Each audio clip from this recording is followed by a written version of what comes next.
생존 우선순위 서바이벌 프라이어리티 2026년 8월 17일자 진행하겠습니다. 구독, 좋아요 부탁드리고요. 오늘의 편집 내용입니다. 다카이치 일본 제2차 세계대전 항복 81주년에 논란의 여지가 있는 신사 건너뛰기. AP통신 8월 16일자입니다. 사나이 다카이치 일본 총리는 토요일에 논란이 되고 있는 도쿄의 야스쿠니 신사에 불참하여 일본이 제2차 세계대전 항복 81주년을 맞이함에 따라 중국 및 한국과의 관계에 더 이상의 긴장을 피하기 위한 노력한 것으로 보입니다.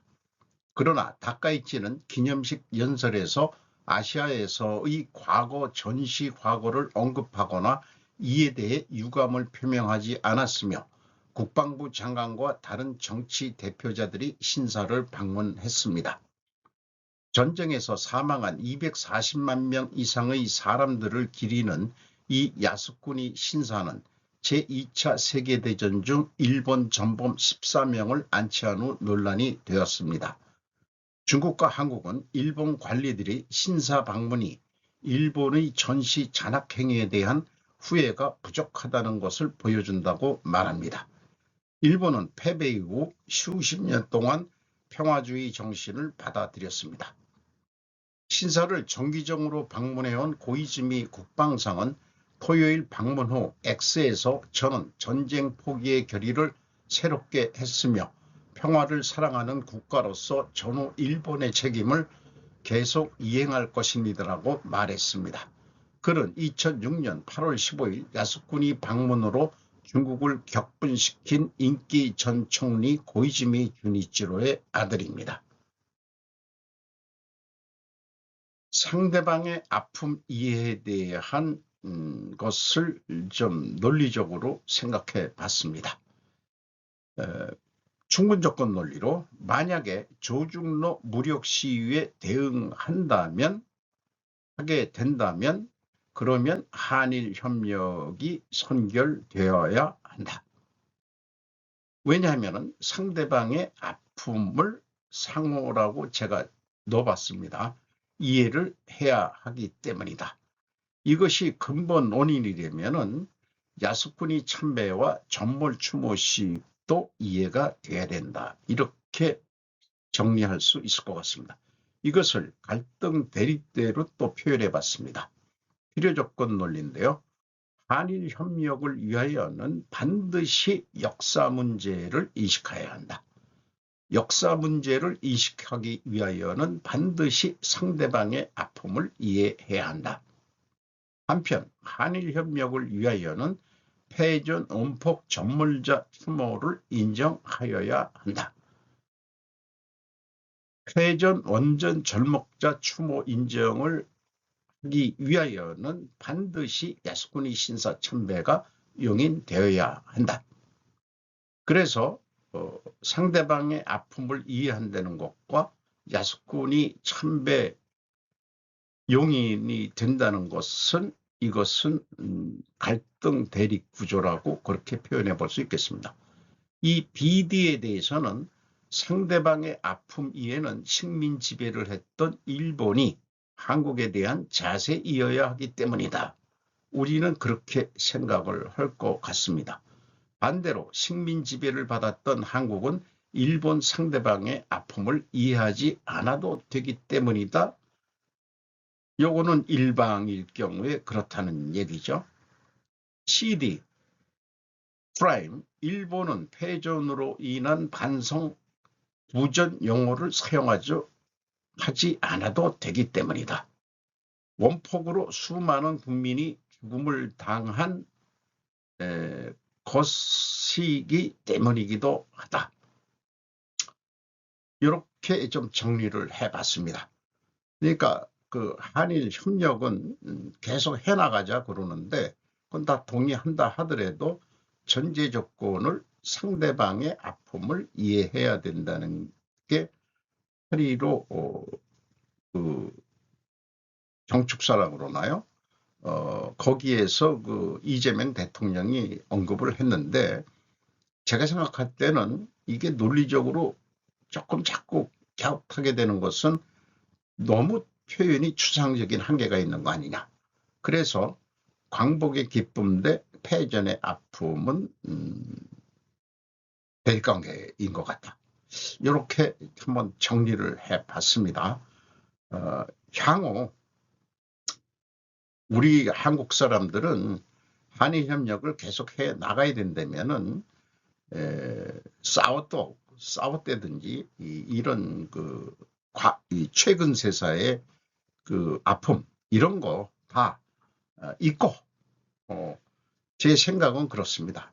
친해질 수 있으려면은 친할 수 있는 그런 요소를 찾아야 된다. 그런 것들이 이 고대사 쪽에서 찾아주어야 되지 않겠는가, 그런 생각을 해보게 됩니다. 한일 경제 협력은 지속되어야 한다라고 제가 제목을 붙여봤습니다. 원래는 한국이 10년 안에 일본을 따라 마신다, 이런 취지의 제목이었습니다. 헤이신치 코리아 리포트 8월 16일. 한일 경제 격차가 역전 축소한 배경으로서는 이하의 3점이 꼽히고 있다.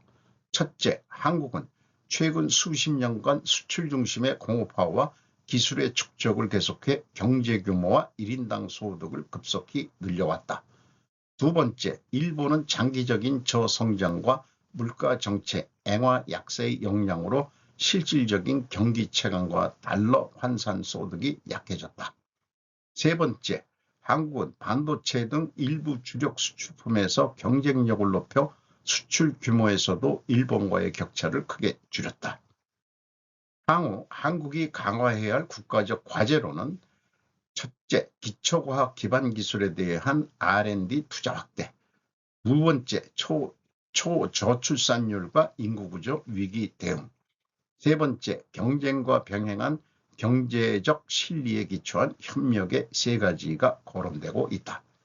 이에 대해서는 완제품이나 서비스의 경쟁력에서는 한국이 선행하고 있지만, 노벨 과학상으로 상징되는 일본의 오랜 세월에 걸친 기초과학의 축적이나 기반기술의 에코시스템을 따라잡기 위해서는 장기적인 투자가 불가결하다는 의견이 많았다. 세 번째에 대해서는 70%의 응답자가 한국 경제의 지속적인 성장을 위해서는 일본과의 경제협력을 확대할 필요가 있다고 응답했다. 특히 서플라이 체인의 안정화나 장래 신산업에 있어서의 표준 규격의 주도권 확보를 향해서 전략적인 협력을 유지할 필요가 있다라는 소리가 많았다. 두 번째, 초저출산율과 인구구조 대응에 대해서는 언급이 없는데, 제 개인적인 생각은 지속적으로 같은 주장을 하고 있습니다만은, 오늘도 내일도 청와대와 정부 그리고 국회가 하루빨리 세종시로 내려가야 한다, 이렇게 생각합니다. 김주혜 핑크로 전몰자 추모, 부모의 센터 중간에서 돋보이는 후계자 연출. 다카 히데키 데일리 NK 재팬 8월 16일자입니다. 김정은 북한 국방위원회 제1위원장이 14일 81차 조국 해방을 앞두고 국립묘지와 옛 소련군 병사들을 기념하는 해방탑을 찾았다. 종종과 조국 해방을 기념하고 전몰자를 추모하는 엄숙한 자리에서 유난히 눈길을 끈 것이 딸 주혜 씨였다. 주혜 씨는 7월 27일 6.25 전쟁 정정 72주년을 기념하는 행사에도 부모님과 함께 참석했다. 이때도 아버지와 어머니 사이에 끼어 센터에 섰는데 복장은 검은색 정장이었다. 이번에는 조국 해방이라는 엄숙한 주제에도 불구하고 굳이 선명한 핑크, 적어도 공개된 영상이나 사진에서는 자연스럽게 주혜 씨에게 시선이 향하는 구도가 되고 있다. 이런 주요 행사에 주혜 씨를 부각시키는 연출은 이번이 시작된 것이 아니다. 군사 퍼레이드와 미사일 관련 행사 등 국가 위신과 김정은의 권위를 보여주는 자리에 종종 등장하면서 그 입지와 취지도 점차 무거워졌다. 그리고 7월 27일에 이어 이번에도 부모님 사이의 센터, 거기에 분홍색 정장이라는 시각적인 강조까지 더해졌다. 맨 커버 사진이 그거죠. 동로관계를 세대를 이어 발전시킨다고 말하는 아버지, 그 옆이 아니라 부모 사이의 손딸, 주의 씨를 둘러싼 연출은 점점 더 알기 쉬워지고 있다. 이것은 작년에 할 때 국립묘지에 들어가는 그런 사진, 부랑이라고 읽어야 되나요? 밀착. 이렇게 1년 전 사진 때는 검은 정장을 입었었다. 이렇게 됩니다. 이런 뉴스를 들으면서 이렇게 한번 또 생각을 해보게 됩니다. 김씨조선이라고 제가 부르죠. 지금 조선을 지금 국가에서 어떤 주적, 적대 이런 얘기를 떠나기 전에 김정은이 먼저 대한민국이라고 호칭을 했기 때문에 그거 좀 논리적으로 밀려서는 안 되니까 제가 몇 달 전부터 조선이라고 표현해 줘야 된다. 그렇게 제가 주장을 하고 있습니다만은 정동영이가 그거를 또 어떻게 알았는지 따라하고 있는 것 같습니다만은 어쨌든 저는 김씨조선이라고 표현하고 있습니다. 김씨조선은 촌통이 아닌 혈통승계의 나라가 되어가고 있다.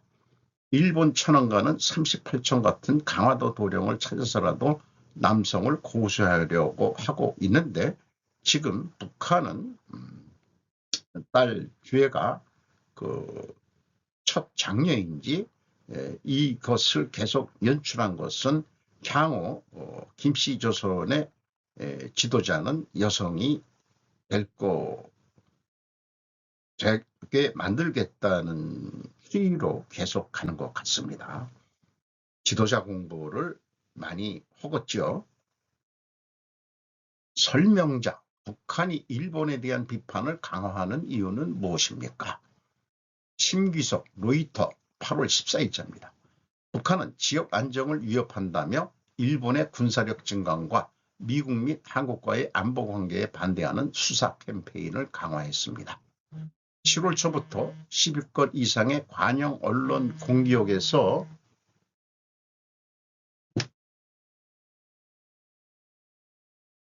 제가 바로 전화 드릴게요. 7월 초부터 10건 이상의 관영 언론 공격에서 발생한 비판은 북한의 미사일 발사에 대한 이례적인 침묵과 맞물려 북한의 광범위한 전략적 메시지에 대한 의문을 제기하고 있습니다. 북한이 일본에 대해 더 많이 이야기하는 이유는 무엇인가요? 북한의 성명은 일본의 반격 능력 획득, 미국산 토마호크 순항미사일 시험, 방위비 증가, 도쿄의 연례 방위백서를 겨냥하고 있습니다. 지난주 지도자 김정은의 영향력 있는 여동생인 김여정은 일본이 군사 강국으로 변모하고 있다고 묘사한 것에 대해 추가적인 군사 옵션에 대해 경고했습니다. 일본은 방위태세를 어떻게 변화시켰습니까? 2022년 일본은 중국, 러시아, 북한의 안보 위협 증가에 대응하여 국방비 지출을 GDP의 2%로 2배로 늘리겠다는 계획을 발표했습니다. 이러한 확장의 주요 부분에는 1,000km 621마일 이상 떨어진 목표물을 타격할 수 있는 미국산 토마호크와 같은 장거리 미사일에 대한 지출이 포함됩니다. 서울 이화여자대학교의 박원균 교수는 동북아시아를 경쟁 진영 간의 경쟁 구도로 만드는 것이 주요 목표라고 말했습니다. 가장 큰 목표는 미국, 한국, 일본 대 북한, 중국, 러시아 프레임을 만드는 것입니다. 이런 쓰는 표현을 하면은 우리나라에서 할 때는 한미일이라고 그러는데 국내 기자지만은 북한 입장에서는 북한이 먼저겠죠. 이런 표현의 차이가 좀 이게 이게 왜 이렇게 쓰지? 이런 생각도 좀 하게 됩니다. 한국인 기자라고 한다면은 한미일이라고 여긴 써주고, 그러면 이게 미국과 북한이 맞짱 뜬다는 얘기가 이렇게 들리거든요. 그런 거, 요거 좀 잔잔한 것 같지만은 사실은 그 순서, 우선순위를 그 표현하는 게 사고방식에 큰 차이를 나타내는 거라고 생각합니다. 이렇게 되면은 이게 북한이 이거 뜨는 거 아닙니까? 그는 북한이 외교적 고립에서 벗어나기 위해 중국과 모스크바의 강력한 지원을 원하고 있으며 핵무기가 필요하다는 주장을 강화하기를 원한다고 말했습니다. 한국통일부는 목요일 장금철 북한 외무성 제1부상이 한국의 핵추진 잠수함 인수계획을 비판하고 한국, 미국, 일본이 동북아시아에서 제2의 어커스를 준비하고 있다고 비난한 후 비슷한 견해를 표명했습니다. 국방부는 북한이 한국의 잠수함 계획, 일본의 진화하는 안보태세, 그리고 3자 군사협력을 중국 및 러시아와 점점 더 일치함에 따라 지역 세력 균형에 대한 위협으로 보고 있는 것으로 보인다고 말했습니다. 경남대학교 북한학과 임을철 교수는 북한의 메시지가 일본의 군사력 확장에 대한 중국의 우려를 점점 더 반영하고 있다고 말했습니다. 북한이 미사일 시험에 대해 침묵하는 이유는 무엇입니까? 지난주와 이번 주에도 탄도미사일 시험을 실시했음에도 불구하고 국영 언론은 하루 만에 시험을 공개하는 일반적인 패턴에서 벗어나 아직 보도하지 않고 있습니다. 분석가들은 이번 발사가 새로운 무기보다는 기존 미사일 시스템에 대한 업그레이드를 포함하여 선전 가치를 떨어뜨렸을 수 있다고 말합니다. 한국국방안보포럼의 신종우 위원장은 이번 시험이 러시아의 기술 지원을 받아 개발된 단거리 탄도미사일을 개량할 것일 수 있으며 잠재적으로 러시아로 향할 가능성이 있다고 말했습니다. 북한은 무엇을 이루기 위해 노력하고 있습니까? 분석가들은 북한이 경쟁 블록 측면에서 이 지역을 캐스팅하려고 하고 있으며 한쪽에는 평양, 베이징, 모스크바가 있고 다른 한쪽에는 워싱턴, 서울, 도쿄가 있다고 말합니다. 김정관 예정에 없던 미행 3,500억 달러 투자 301조 통상 막판 조율. 이정현 뉴스 1에서 8월 16일자입니다. 미국 최근 대미 투자 압박 수위는 올리고 공급 과잉 조사 결과 발표도 임박. 한국통상투톱중 통상본부장 공백. 미국 대미 투자 관세 모두 조율. 김정관은 특히 미국의 무역복 301조에 따른 한국의 구조적 공급 과잉 조사 결과 발표가 임박한 가운데 통상교섭본부장까지 공석인 상황이어서 김 장관의 이번 방미에 더욱 무게가 실린다. 당초 예정에 없던 방미 일정으로 한미 간 주요 통상 현안이 산적한 상황에서 미국 측과 긴급히 일정을 조율한 것으로 전해졌다. 대미 투자 1호 사업으로는 가스복합화력발전소 건설 등이 검토되고 있다. 하지만 미국 측은 투자 프로젝트 발표와 실제 이행의 속도를 낼 것을 지속적으로 요구하는 것으로 알려졌다. 이 사진은 김정관 산업통상부 장관이 14일 오후 서울 종로구 정부 서울청사에서 미셸 스틸 주한 미국 대사와 악수하고 있는 사진을 했는데, 특히 미셸 스틸이 산업장관을 직접 찾아온 것은 미국의 그 압박 수위를 상징하는 것이라고 보여지고, 김 장관한테 뭔가 압력을 줘서 미국에 빨리 날아가서 해결 좀 하셔야 될 것 같아. 뭐 이런 얘기를 한 거니까 그런 생각도 해보게 되네요. 상상을. 최근 미셸 스틸 주한미국 대사가 부임 후 외교부 장관을 제외한 한국 정부 강요 가운데 처음으로 김 장관을 만난 것도 대미 투자 문제에 대한 미국의 높은 관심을 보여준다는 해석이 나온다. 미국의 추가 관세 문제도 주요 의제다. 미국은 이르면 이달 말 무역법 301조에 따른 공급 과잉 조사 결과를 내놓을 것으로 예상된다. 이미 한국산 제품의 강제노동 관련 12.5% 추가 관세가 부과된 상황에서 공급 과잉 조사까지 추가 관세로 이어질 경우 한국 기업의 대미 수출 부담이 커질 수 있다. 여기에서 강제노동 관련 이런 해석을 어떻게 해석하냐 그러면은 미국은 8시간 근무에서 잔업을 하려고 그러면은 그 재무회계 쪽이 통제권을 가지고 있는데 우리나라는 안 그렇죠. 오히려 잔업을 더 시켜달라. 뭐 그 다음에 이제 그런 것도 노사협상의 과제이긴 합니다만은 매일 한 추가 2시간 이상의 잔업, 놀다가 퇴근하는 것도 있을 수 많이 있겠습니다만은 그런 것들을 강제 노동으로 집어넣을 수도 있지 않을까 이렇게 생각합니다. 여한구 전격 경질의 301조 발표 임박, 커지는 통상 현안 부담, 김정관 부담. 이재명 대통령은 15일 공시를 기해 여 전 본부장을 직권 면제했다. 구체적인 면직 사유는 공개되지 않았으며 후임 통상교섭본부장 인선도 아직 이루어지지 않았다. 이 우측에 있는 사람이 여한구 통상본부장이네요. 산업부는 박정성 통상차관보를 중심으로 비상 업무 체제를 가동해 통상 현안에 차질이 없도록 대응한다는 계획이다. 문제는 경질 시점이다. 미국이 대미 투자 프로젝트의 조속한 발표를 압박하고 있고 이달 말에는 한국을 포함한 주요 교육 상대국의 공급 과잉에 대한 301조 조사 결과 발표가 예상되는 등 한미 통상 협상이 중요한 분기점이 놓여 있기 때문이다.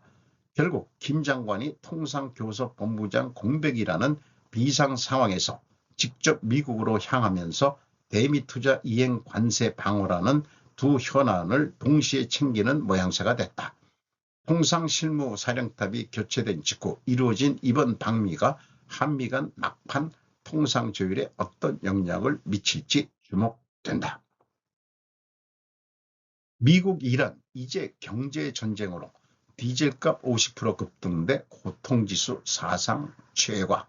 이태규 서울경제에서 8월 16일.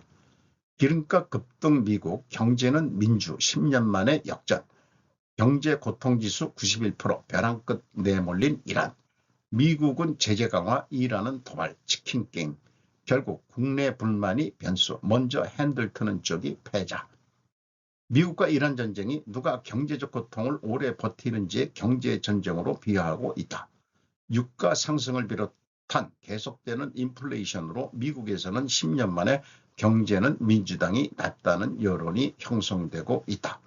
반면 가뜩이나 안 좋은 경제에 미국의 해상 역봉쇄까지 더해지면서 이란의 경제 고통지수는 사상 최악을 기록했다. 트럼프 대통령의 고정 지지층인 농민들이 트럭 등을 사용하는 디젤 가격은 5.44달러를 기록, 지난해 같은 기간보다 46.6%가 급등했다. 이란은 지난 10일 뉴욕 포스트에 따르면 물가 상승률과 실업률을 합해 산출하는 국가 고통지수는 최근 사상 최고치인 91.1%를 기록했다. 물가 상승률 82%와 실업률 9.1%를 합산한 결과이다. 월스트리트 저널은 이번 갈등의 핵심 쟁점은 이제 경제적 압박에 어느 쪽이 먼저 굴복하느냐가 됐다고 짚었다. 스콧 베센트 미 재무장관은 14일 뉴스맥스 인터뷰에서 다음 주에 나올 추가 발표를 지켜보라. 우리는 한 국가를 경제적으로 고립시킨 역사에서 지금까지 한 번도 본 적이 없는 조치들을 적용할 것이라고 경고했다. 민주주의 수호재단의 미아드 말레키는 4월 전 이란의 석유 수출은 일평균 200만 배럴이었지만 현재는 거의 제로라며 미국이 봉쇄를 해제하지 않을 것임을 분명히 한다면 봉쇄로 인해서 굴복시킬 수 있다고 주장했다. 비트 타켓이 그게 효과적이지 않을까? 소비세 감세보다 효과적이라고 생각하는 경제 대책을 말한다. 8월 16일 일간 스포츠입니다. 비트 타켓이 79세네요. 16일 TV 아사히의 비트 다케시의 TV 태클에 출연 소비세 감세를 언급했다. 다카이치 사나이 수상은 지난달 30일 내년 4월부터 2년간에 한해 음식료품의 소비세를 현재의 8%에서 1%로 인하하는 기본 방침을 나타냈다.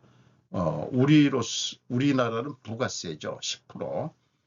다케시는 감세에 대해 나는 생각하는 것은 소비세 감세보다는 금리를 늘려달라고 하는 것이 그게 더 효과적이지 않을까 생각하는데 라고 사견을 말하면 사단법인 리디라바 대표이사 아베 토시키시도 정말 그래요. 임금 인상은 매우 유효하다고 생각합니다라고 동의하고 있었다. 사실 유명한 일본의 배우인데 정치적인 발언도 가끔 하는 그런 배우로 소개가 되고 있습니다. 댓글 중에 하나를 선택했습니다. 아니, 확실히 임금 인상은 좋다. 그래도 임금을 올릴 수 있는 체력이 있어야지. 대기업은 법인세 우대나 소비세 환급 등으로 실질이익이 오르기 쉽고 초임을 올려 인재 모집도 쉽다.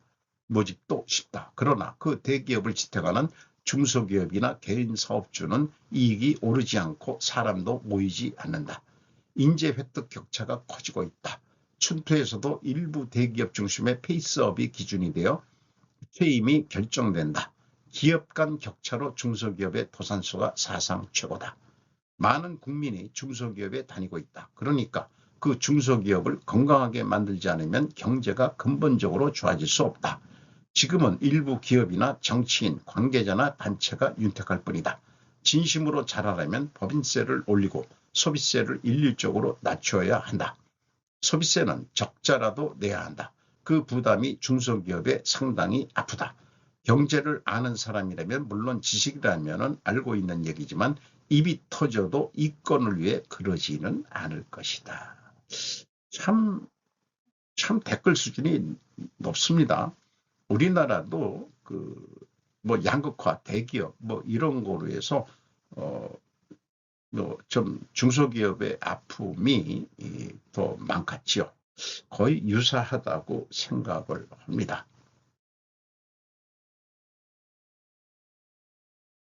오늘도 좋은 하루가 되시기 바랍니다.